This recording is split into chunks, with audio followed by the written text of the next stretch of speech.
सिडकोनी भूसंपादन केलेल्या 95 गावामधल्या लोकांना न्याय देण्यासाठी माननीय मुख्यमंत्री एकनाथजी शिंदे साहेब यांच्या आदेशावरून नगर विकास विभागामध्ये बैठक झाली आणि आमच्या ज्या प्रकल्पग्रस्तांच्या मागण्या आहेत त्या ठिकाणी मांडलेल्या आहेत।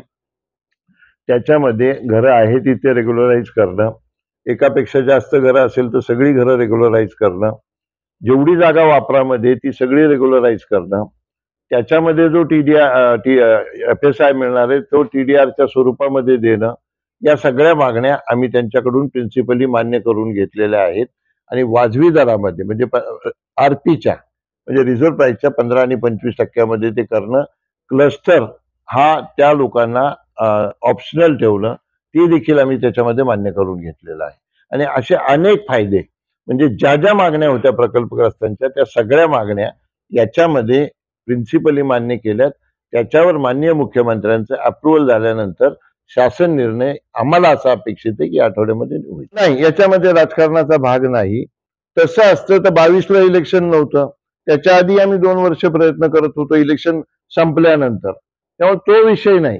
आम्ही जेव्हा सिडकोमध्ये 2-3 वेळा गेलो, सिडकोच्या लोकांचं म्हणणं होतं अर्ज कमी येतात, रिस्पॉन्स नाही, म्हणून सातत्याने त्याचा पाठपुरावा हा म्हणजे हे तर आता झालं प्रिन्सिपल सेक्रेटरीकडे मीटिंग। त्याच्या आधी मी मागच्या आठवड्यामध्ये MD कडे गेलो होतो, त्यांच्याशी चर्चा केली होती।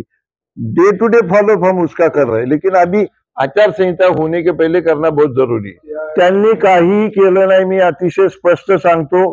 त्यांना तुम्ही प्रश्न विचारला तर त्यांना यांतली एकही गोष्ट माहीत नाही। जे फोटो त्यांनी टाकले ते बाबा आदमच्या जमान्यातले 2-4-5 वर्षापूर्वीचे, तेव्हा साहेब नगरविकास मंत्री होते।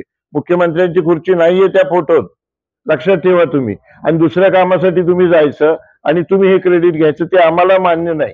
तुम्ही 10 वर्षात काही करू शकला नाही ते लपवण्यासाठी शिवसेनेचं क्रेडिट आम्ही त्यांना नाही घेऊ देणार। राजकीय माझा तर स्पष्ट आरोप आहे, आक्षेप आहे की पूर्वीच्या लोकप्रतिनिधींनी ग्रामस्थांसाठी प्रकल्पग्रस्तांसाठी काहीही केलं नाही, हा विषय कधी त्यांनी हाताळला नाही। पहिल्यांदा 22ला हा GR निघाला, इतका चांगला GR, आणि त्या लोकांनी दुर्लक्ष केलं आणि प्रकल्पग्रस्तांचा वापर फक्त आणि फक्त मतदानाची पेटी म्हणून त्यांनी केलेला आहे आणि म्हणून हा विषय बाजूला राहिलेला होता। मी प्रकल्पग्रस्त नाही, पण सगळे आमची मंडळी जे सहकारी आहेत ते प्रकल्पग्रस्त आहेत। त्यांचा माझ्यावर विश्वास आहे, माझा CM साहेबांवर विश्वास आहे, माझा मस्केनवर विश्वास आहे, म्हणून आम्ही याच्या पाठीशी आहोत।